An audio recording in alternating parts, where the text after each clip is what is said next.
तो समझने की कोशिश करते हैं आगे।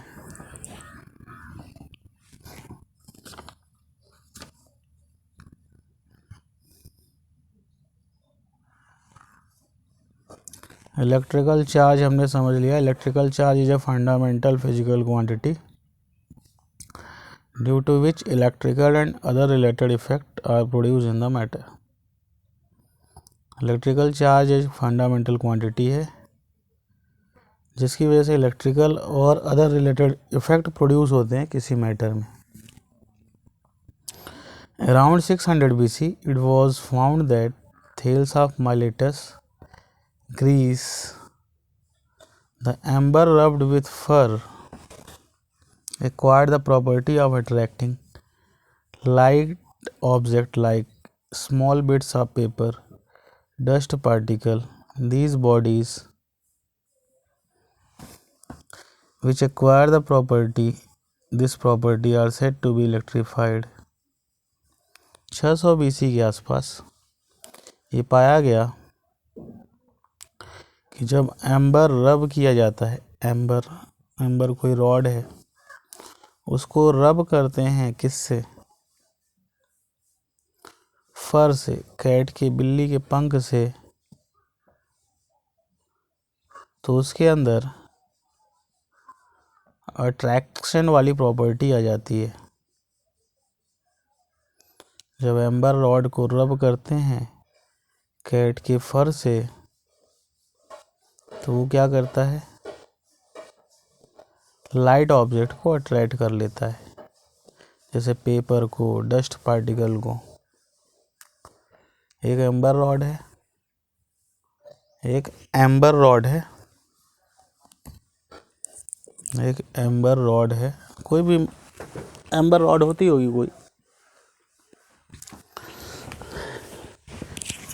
एक एम्बर रॉड को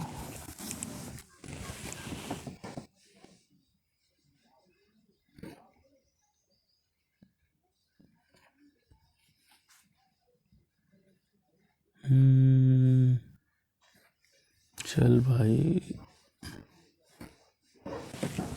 तो एक एम्बर रॉड को जब हम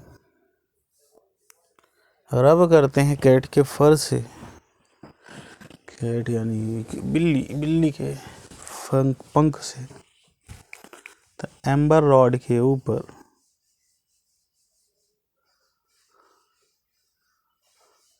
पॉजिटिव चार्ज आ जाता है। रबिंग की वजह से उसके अंदर चार्ज डेवलप हो जाते हैं, और चार्ज डेवलप होने से क्या होता है? चार्ज डेवलप होने से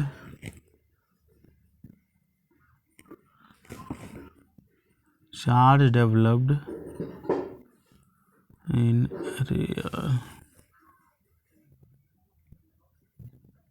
चार्ज चल ही नहीं रहा है। चार्ज इज डेवलप्ड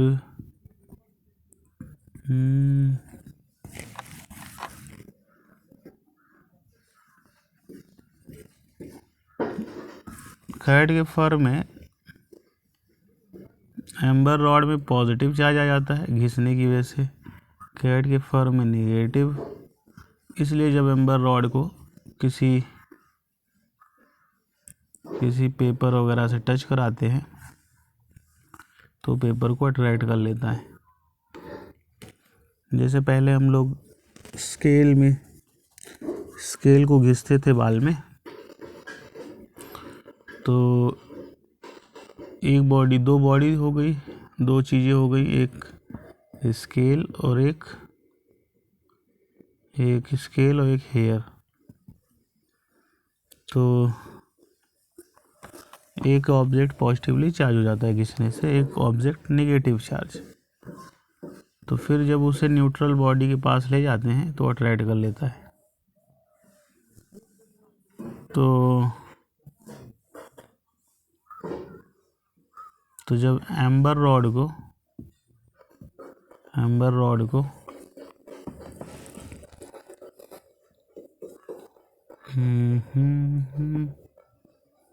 कैट के फर से रब करते हैं एम्बर रॉड,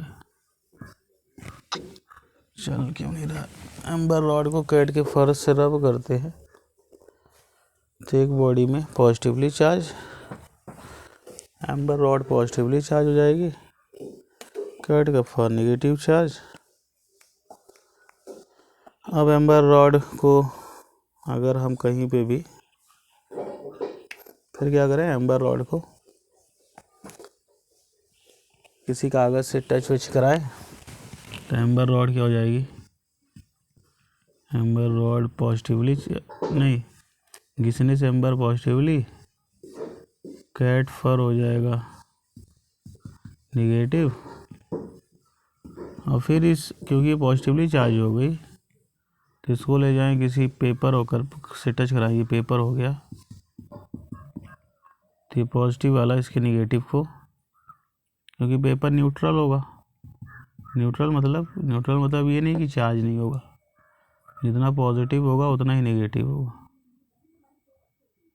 तो ये पॉजिटिव वाला इसके नेगेटिव को खींच लेगा क्योंकि इसके पास दोनों होंगे, लेकिन न्यूट्रल इसलिए क्योंकि अगर +2 पॉजिटिव है -2 नेगेटिव है, प्लस माइनस ज़ीरो हो जाएगा, जितना पॉजिटिव उतना नेगेटिव, तो नेट ज़ीरो होगा, इसलिए हम न्यूट्रल बोल देते हैं, लेकिन होगा इसके अंदर नेगेटिव। तो जब ये एम्बर पॉजिटिव चार्ज वाला इसके कॉन्टैक्ट में आएगा तो इसके नेगेटिव को खींच लेगा अपनी तरफ, जिससे ये पूरा पेपर इसकी तरफ खींच जाएगा। The body acquired the property of these body which acquire this property is said to be electrified।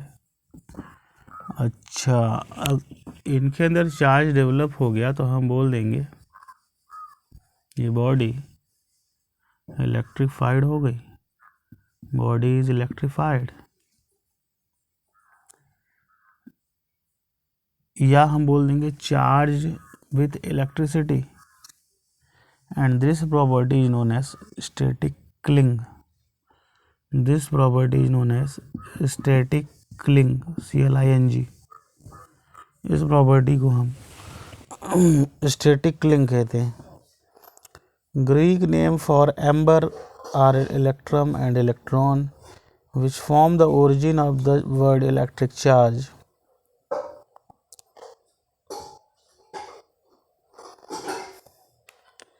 It was shown in 1600 AD that many other substances behaved the same way। ये देखा गया 1600 AD में कि और सारे substance इसी तरह behave करते हैं, जब ग्लास रॉड को रब करते हैं सिल्क से तो चार्ज हो जाती है, चार्जिंग मतलब उसमें चार्ज डेवलप हो जाते हैं, सीधी बात, चार्ज अगर डेवलप हो गए तो चार्जिंग हो गई। एंड इबोनाइट रॉड को जब हम कैट के फर से रब करते हैं, ग्लास रॉड को सिल्क क्लॉथ से रब करें, ग्लास रॉड को चल क्यों नहीं रहा, ग्लास रॉड को सिल्क क्लॉथ से रब करें या इबोनाइट रॉड को कैट के फर से रब करें तो उसमें चार्जिंग वाली प्रॉपर्टी आ जाती है, ये इसमें दिया है। आगे चार्जिंग मतलब कि घिसने से, रबिंग की वजह से, due to rubbing charge develop हो जाते हैं, नोट दिए कर लें। Charge is a scalar quantity,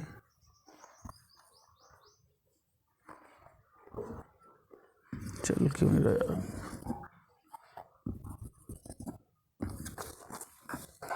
charge एक स्केलर क्वांटिटी होती है। Dimensional formula of charge is A/T। Dimensional formula charge का होता है AT। SI unit of charge is coulomb.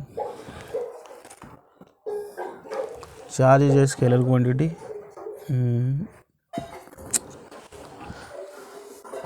एक मिनट, तो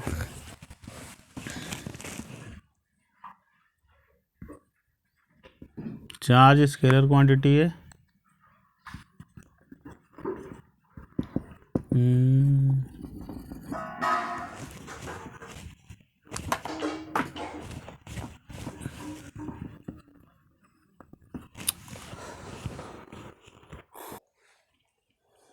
तो समझते हैं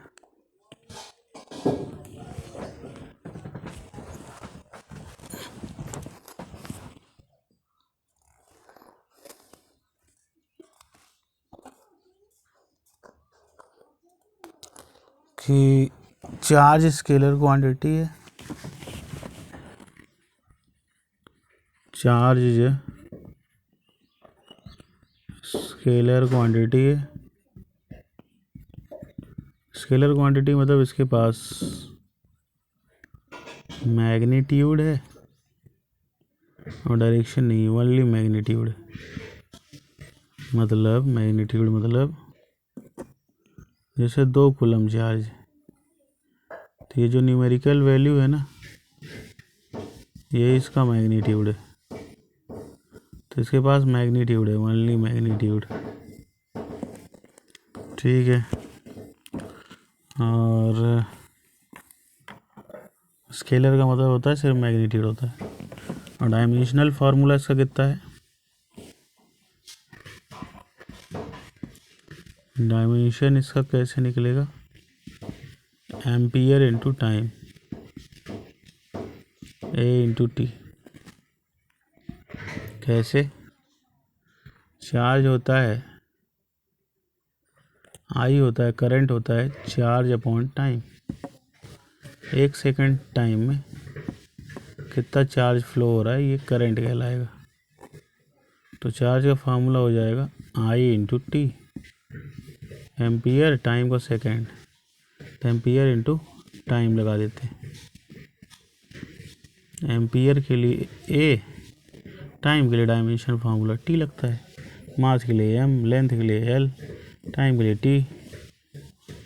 तो करंट के लिए ए और टी के लिए, टाइम के लिए कैपिटल टी। इसको बॉक्स के अंदर भर दें, तो डायमेंशनल फार्मूला आ गया। In electrostatic, electric charge at rest are consider either due to actual transfer of electron because of contact rubbing. Electrostatic में इलेक्ट्रिक चार्ज रेस्ट पे होते हैं,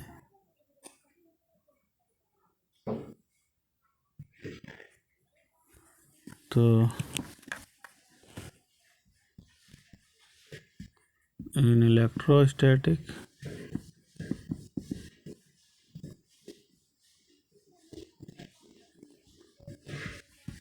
electric charge at rest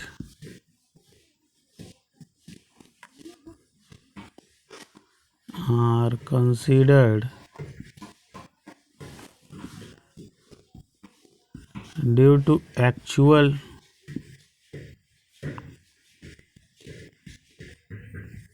transfer of electron। Electrostatic में charge rest पे होते हैं due to actual transfer of electron. Kinds of electric charge देखते हैं, कितने प्रकार के इलेक्ट्रिक चार्ज होते हैं। Kinds of electric charge, electric charge के प्रकार देख लेते हैं।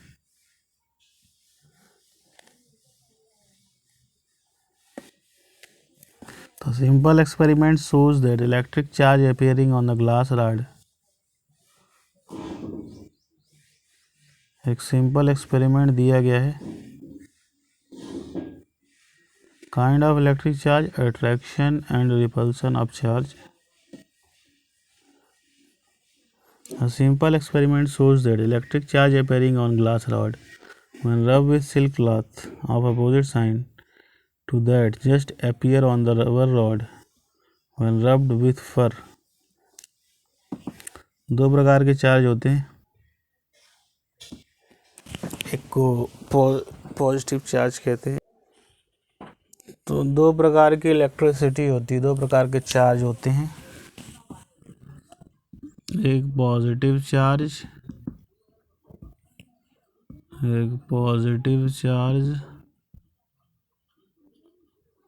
And negative charge. दो प्रकार के चार्ज होते हैं, पॉजिटिव और निगेटिव चार्ज।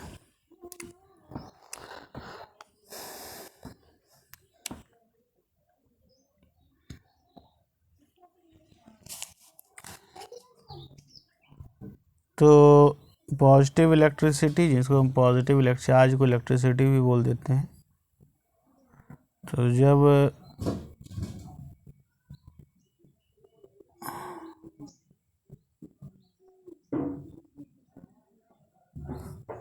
तो ये बेंजामिन फ्रैंकलिन थे, ये ग्रेट फिजिसिस्ट हैं, Benjamin Franklin, BENJAMIN, Benjamin Franklin ने बताया था, कि दो प्रकार के चार्ज होते हैं। इन्होंने बताया था कि जब ग्लास रॉड को सिल्क क्लॉथ से रब करेंगे तो ग्लास रॉड पे चार्ज पॉजिटिव होगा, और जब रबर रॉड को कैट के फर्श से रब करेंगे तो क्या होगा, रबर रॉड पे नेगेटिव आएगा charge. This convention of calling the charge as positive and negative still being followed, वो जो कन्वेंशन उन्होंने दिया था अभी भी फॉलो हो रहा है। ग्लास रॉड पे पॉजिटिव, जब कैट के फर्श से रब करेंगे, और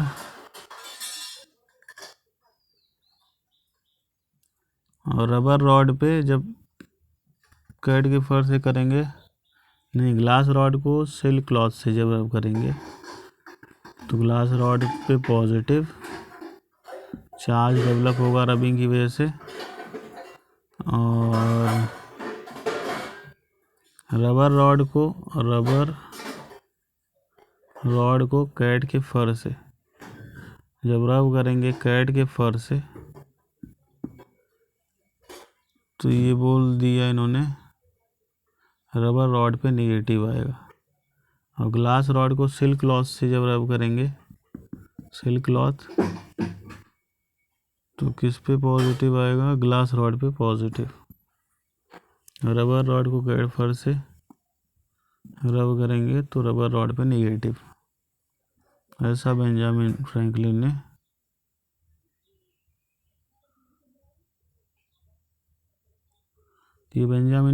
ने बताया था। Benjamin Franklin. Positive charge is denoted by positive charge को हम ऐसे पॉजिटिव साइन से डिनोट करते हैं, नेगेटिव चार्ज को ऐसे नेगेटिव साइन से। Polarity of a charge is property which help in differentiating these two type of charge. Result: the above experiment shows that existence of two kind of charge. They also demonstrate rule concerning the action of kind of charge. Charge object interact by exerting force on one another.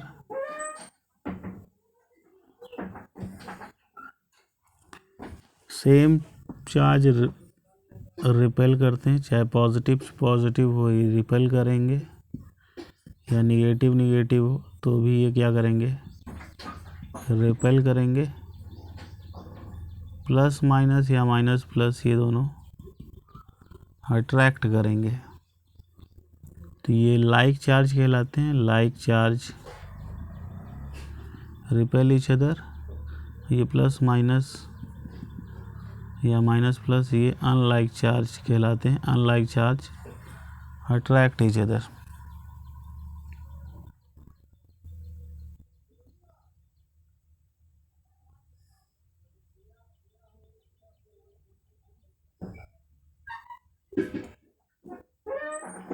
Body में कोई charge नहीं है, body has no charge is said to be neutral. अगर body में कोई charge नहीं है तो उसको न्यूट्रल बोल देंगे। अनलाइक चार्ज अट्रैक्ट करते हैं। Result, the above experiment shows that existence of two, they also demonstrate rule concerning the action of one kind of charge on another.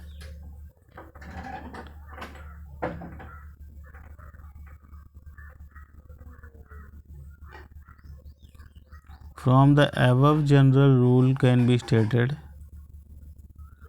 इस रूल से हम ये कह सकते हैं कि लाइक चार्जेज यानी same charge, like charge repel each other,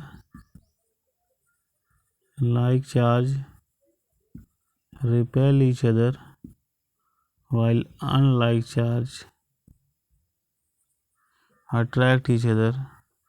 It is also known as Cavendish's law of electrostatic attraction and इसको हम Cavendish law of, ये like charge repel each other और unlike charge attract each other, इसको हम Cavendish law of electrostatic attraction and repulsion कहते हैं। तो क्या कहते हैं? फंडामेंटल प्रॉपर्टी ऑफ इलेक्ट्रोस्टैटिक भी कहते हैं, या Cavendish law of like charge repel each other while unlike charge attract each other, इसको हम this is also known as fundamental law of electrostatic, इसको हम फंडामेंटल लॉ ऑफ इलेक्ट्रोस्टैटिक भी कहते हैं,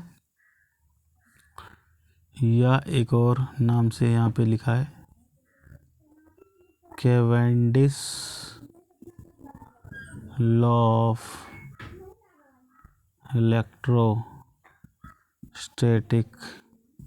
attraction or repulsion. The following list of electrostatic series roughly shows that two bodies when selected for rubbing will be charged in such a way that body appearing early in the list of positively charged whereas the later is negatively charged.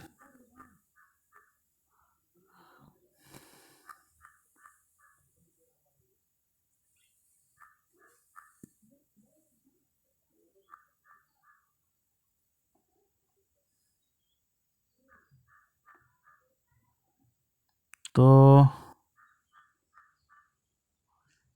एक और यहाँ पे apparatus दिया है,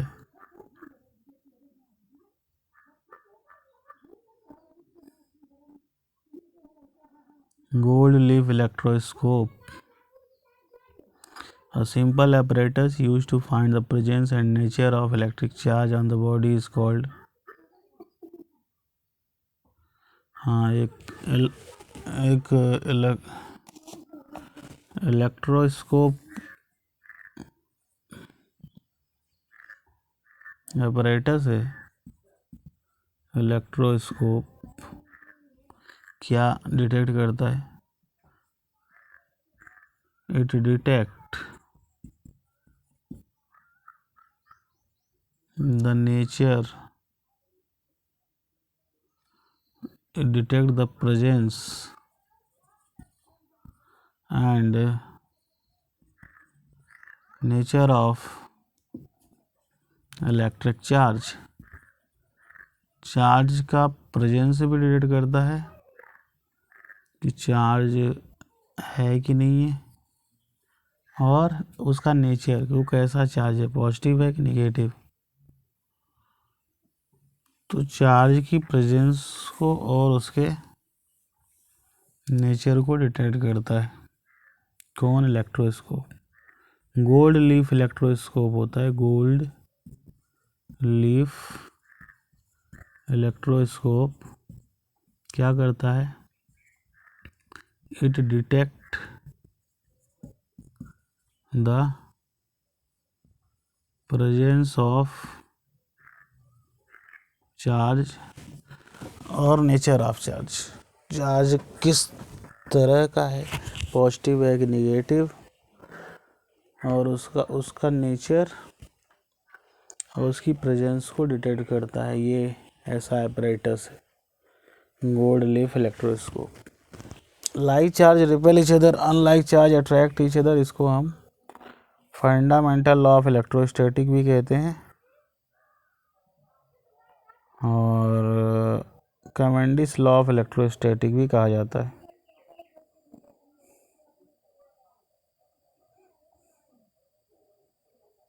आगे अगर देखें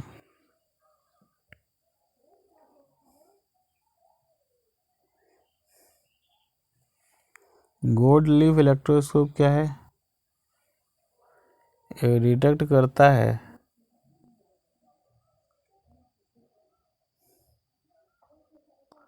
charge की प्रेजेंस को।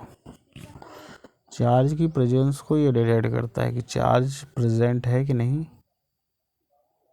और चार्ज का वैसे मैग्नीट्यूड भी मेज़र कर लेता है। और दो ऑब्जेक्ट में चार्ज हैं तो किस में ज़्यादा चार्ज है, किस में कम चार्ज है, ये हम गोल्ड लीफ इलेक्ट्रोस्कोप से हम बता सकते हैं। तो दो बॉडी के चार्ज को कंपेयर अगर करना है तो भी हम गोल्ड लीफ इलेक्ट्रोस्कोप से कंपेयर कर सकते हैं। और गोल्ड लीफ यूज़ क्यों करते हैं? क्योंकि गोल्ड जो है हाईली डक्टाइल होता है, मेलेबल होता है, वो हल्का होता है, इसलिए गोल्ड लीफ का यूज़ किया जाता है। गोल्ड की पत्ती होती है, ये यहाँ पे बना है।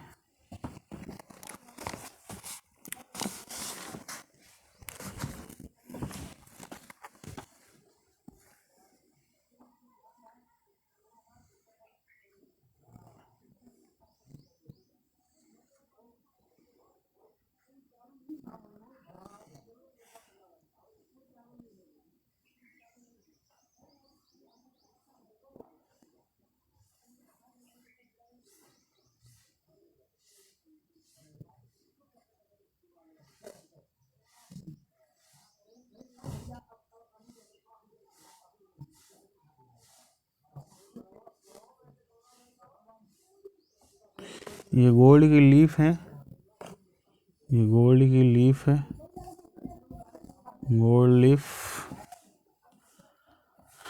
और यहाँ पे मेटल की डिस्क है, मेटेलिक डिस्क बोल रहे हैं जिसको, मेटल की डिस्क। और ये यहाँ पे ये कॉर्क कहला रहा है। ये मेटल का एक रॉड है जिसको मेटेलिक बार कह रहे हैं, मेटेलिक बार।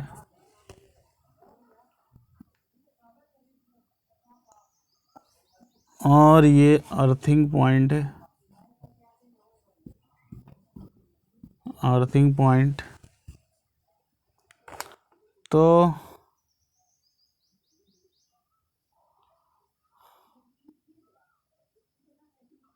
गोल्ड इसलिए यूज़ करते हैं कि बहुत ज़्यादा मेलेबल और डक्टाइल होता है, हल्का होता है। और ये दो बॉडी चार्ज हैं, जैसे दो रॉड हैं, एक में 10 कूलम का चार्ज है, एक 15 कूलम का चार्ज है। ये दो रॉड है, ये 10 कूलम चार्ज है, 15 कूलम चार्ज है। तो चार्ज का मैग्नीट्यूड भी कंपेयर कर लेता है किस में ज़्यादा है किस में कम है।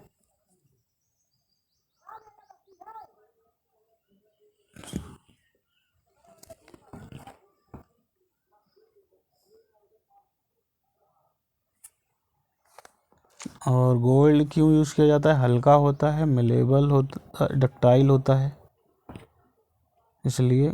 और गोल्ड बहुत अच्छा कंडक्टर है इलेक्ट्रिसिटी का।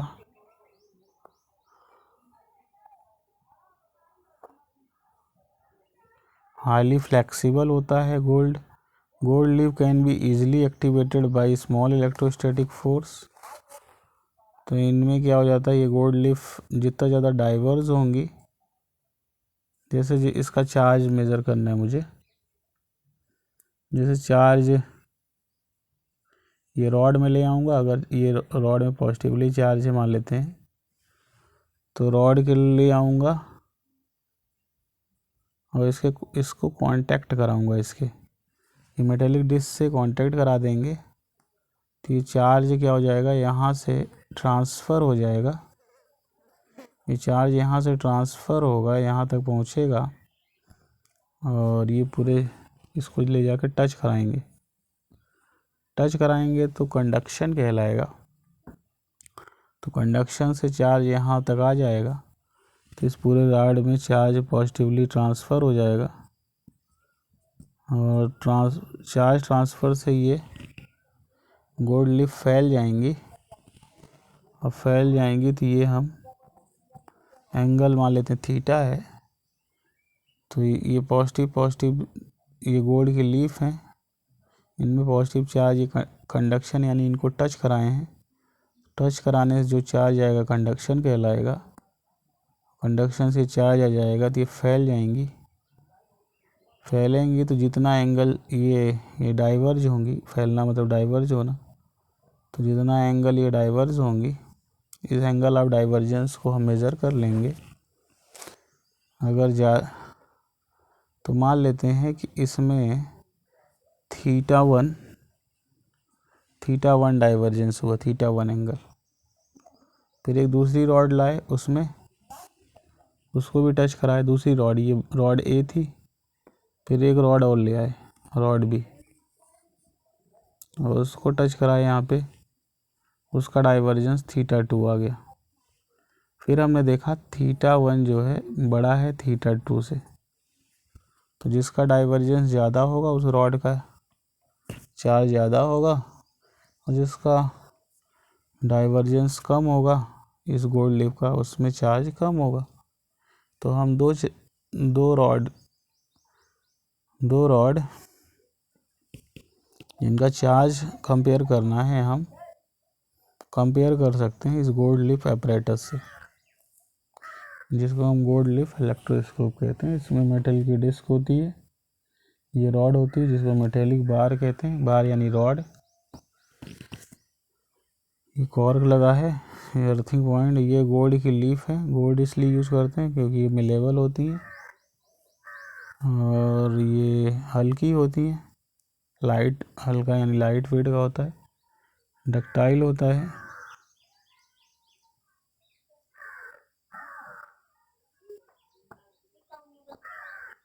और गोल्ड एक अच्छा कंडक्टर होता है।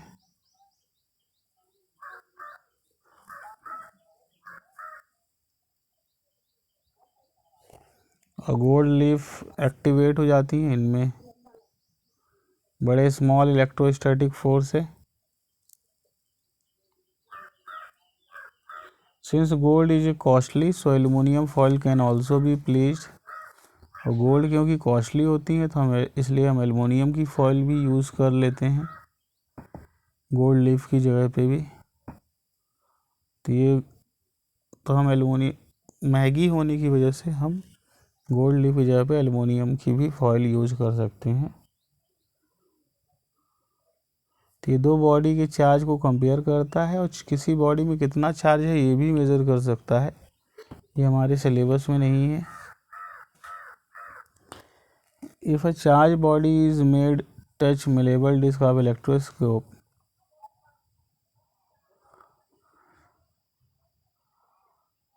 तो इसको थोड़ा सा और पढ़ लेते हैं। फुल नेम बेंजामिन फ्रैंकलिन थे।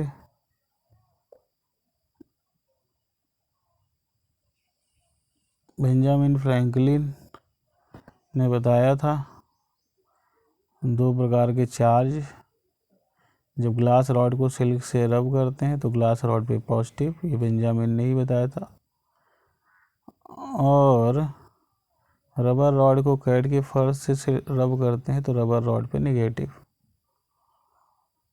बेंजामिन फ्रैंकलिन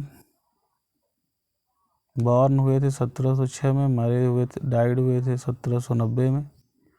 ओरिजिन ये अमेरिकन थे। इन्होंने electric discharge lightning during thunder storm,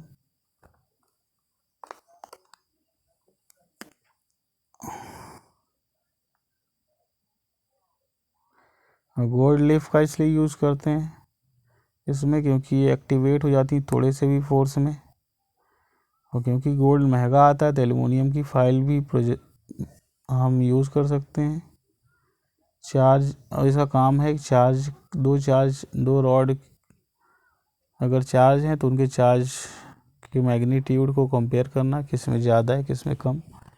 जिसका ये डिग्री ऑफ डाइवर्जेंस एंगल जो डाइवर्ज हो रहा है ज़्यादा होगा उसमें चार्ज ज़्यादा होगा, जिसमें कम होगा उसमें चार्ज कम होगा। और चार्ज के रॉड में चार्ज को भी हम मेज़र कर सकते हैं कितना चार्ज है। If a charge body is made to touch to metallic disc of electroscope,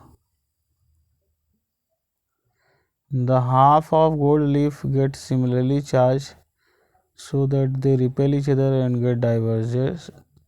Distance between diverged leaf depend upon the quantity of charge. ये जो लीफ है इनको डाइवर्ज लीफ कह रहे हैं। चार्ज की क्वांटिटी पे डिपेंड करेंगे, ज़्यादा डाइवर्जेंस होगा तब जब ज़्यादा चार्ज होगा।